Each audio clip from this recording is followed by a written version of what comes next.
आज हम चर्चा करेंगे भारतीय साक्ष्य अधिनियम 1872 की धारा 114 पर।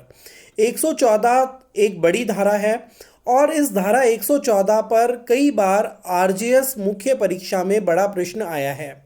धारा 114 न्यायालय को किन्हीं तथ्यों का अस्तित्व उपधारित कर सकने के बारे में है कि कोर्ट में presume existence of certain facts. न्यायालय किन्हीं तथ्यों का अस्तित्व उपधारित कर सकेगा। न्यायालय ऐसे किसी तथ्य का अस्तित्व उपधारित कर सकेगा जिसका घटित होना उस विशिष्ट मामले के तथ्यों के संबंध में प्राकृतिक घटनाओं, मानवीय आचरण तथा लोक और प्राइवेट कारोबार के सामान्य अनुक्रम को ध्यान में रखते हुए वह संभाव्य समझता है। द कोर्ट में presume the existence of any fact which it thinks likely to have happened regard being had to the common course of natural events, human conduct and public and private business in their relation to the facts of the particular case। कई बार न्यायालय के सामने आने वाले मामले में ऐसे प्रश्न उठते हैं कि न्यायाधीश को अपने दिमाग का प्रयोग अधिक करना पड़ता है, तो उसके संदर्भ में ये धारा 114 बताती है कि न्यायालय किसी भी तथ्य का अस्तित्व उपधारित कर सकेगा जिसका घटित होना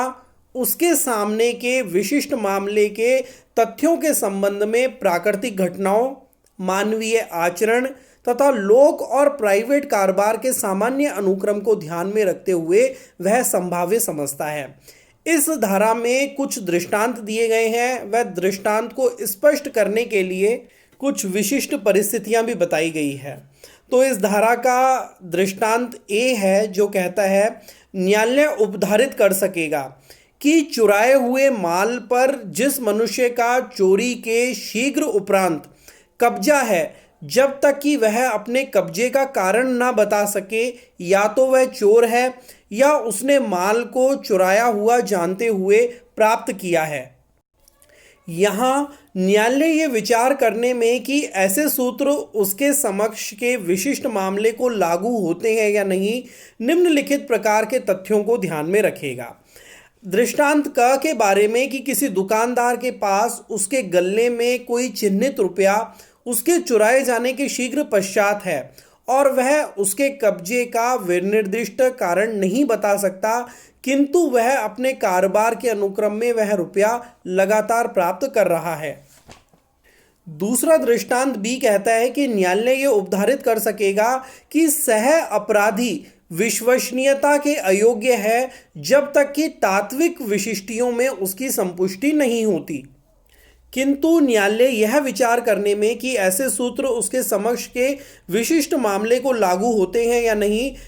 इस प्रकार के तथ्य को ध्यान में रखेगा कि एक अत्यंत ऊंचे शील का व्यक्ति ए किसी मशीनरी को ठीक ठाक लगाने में किसी उपेक्षा पूर्वक कार्य के द्वारा किसी व्यक्ति की मृत्यु कारित करने के लिए विचारित है, वैसा ही अच्छे शील का व्यक्ति बी जिसने मशीनरी लगाने के उस काम में भाग लिया था, ब्यौरेवार वर्णन करता है कि क्या किया गया था और क की ए की ओर से स्वयं अपनी असावधानी स्वीकृति स्पष्ट करता है। दृष्टांत बी के ही बारे में कि कोई अपराध कई व्यक्तियों के द्वारा किया जाता है। अपराधियों में से 3 ए, बी और सी घटनास्थल पर पकड़े जाते हैं और वे एक दूसरे से अलग रखे जाते हैं। अपराध का विवरण उनमें से हर एक ऐसा देता है जो डी को आलिप्त करता है और ये विवरण एक दूसरे को किसी ऐसी रीति में संपुष्ट करते हैं जिससे उनमें यह अति अनधि संभाव्य हो जाता है कि उन्होंने इसके पूर्व मिलकर कोई योजना बनाई थी। दृष्टांत सी है कि कोई प्रतिग्रहित कि न्यायालय यह उपधारणा कर सकेगा कि कोई प्रतिग्रहित या पृष्ठांकित विनिमय पत्र समुचित प्रतिफल के लिए प्रतिग्रहित या पृष्ठांकित किया गया था।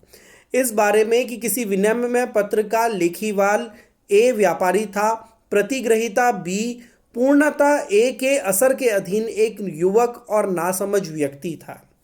दृष्टांत डी कहता है कि न्यायालय यह उपधारणा कर सकेगा कि ऐसी कोई चीज या चीजों की दशा अब भी अस्तित्व में है जिसका उतनी कालावधि से जितनी में ऐसी चीजें या चीजों की दशाएं प्राय अस्तित्व शून्य हो जाती है, लघुतर कालावधि में अस्तित्व में होना दर्शित किया गया है। तो यहाँ पे न्यायालय यह देखेगा कि यह साबित किया जाता है कि कोई अमुक नदी अमुक मार्ग में 5 वर्ष पूर्व बहती थी, किंतु ये ज्ञात है कि उस समय से ऐसी बाढ़ें आई है जो उसके मार्ग को परिवर्तित कर सकती थी।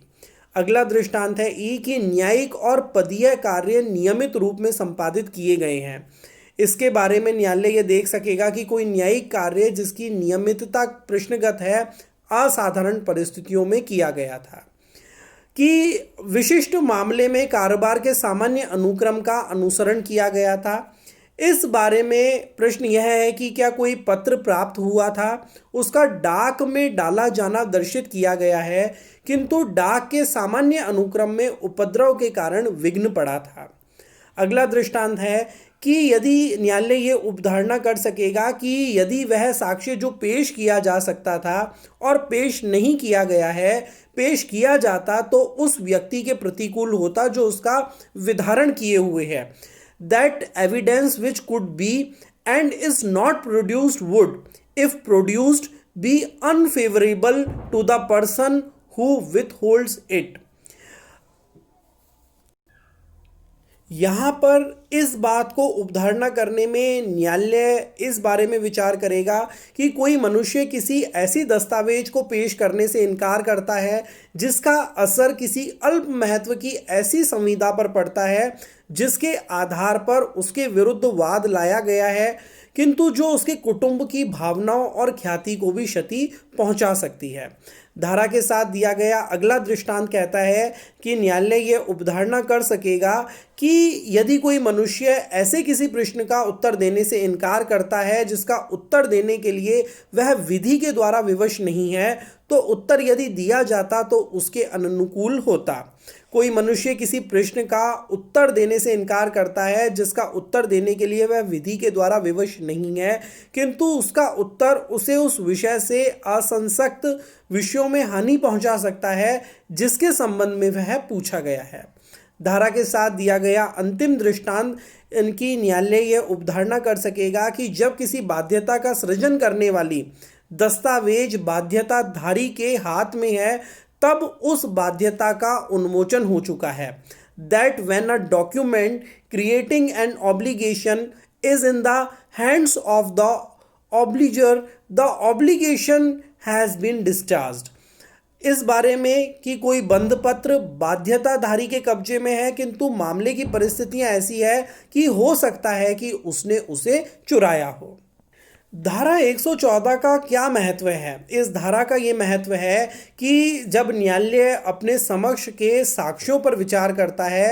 किसी मामले में जो तथ्य हैं और उस तथ्य से संबंधित जो साक्ष्य न्यायालय के सामने लाया गया है उससे पूरी कहानी स्पष्ट नहीं होती है, तो कब वह कितनी परिस्थिति में किस सीमा तक न्यायालय तथ्यों के अस्तित्व उपधारित कर सकेगा, तो उसको कहते हैं कि उस मामले की से जुड़े हुए तथ्यों से संबंधित प्राकृतिक घटनाओं, मानवीय आचरण तथा लोक और प्राइवेट कारोबार के अनुक्रम को ध्यान में रखते हुए न्यायालय किसी ऐसे तथ्य का अस्तित्व उपधारित कर सकेगा जितना वह उस मामले में संभाव्य समझता है। इस धारा के साथ कुछ परिस्थितियां बताई गई है जिनमें न्यायालय किन्हीं तथ्यों के बारे में उपधारणा कर सकेगा, और जब वो न्यायालय ऐसी उपधारणा कर रहा है तब उसे यह विचार करने में कि ऐसे सूत्र उसके समक्ष के विशिष्ट मामले को लागू होते हैं या नहीं, कुछ विशेष प्रकार के तथ्यों का भी ध्यान रखना पड़ेगा जिन्हें इस धारा में बताया गया है। धारा 114 ए presumption as to absence of consent in certain prosecution for rape कि बलात्संग के लिए कतिपय अभियोजन में सम्मति सहमति के न होने के बारे में उपधारणा। धारा 114 क भारतीय दंड संहिता की धारा 376 की उपधारा 2 के खंड क ख ग घ ड च छ ज झ ट ठ ड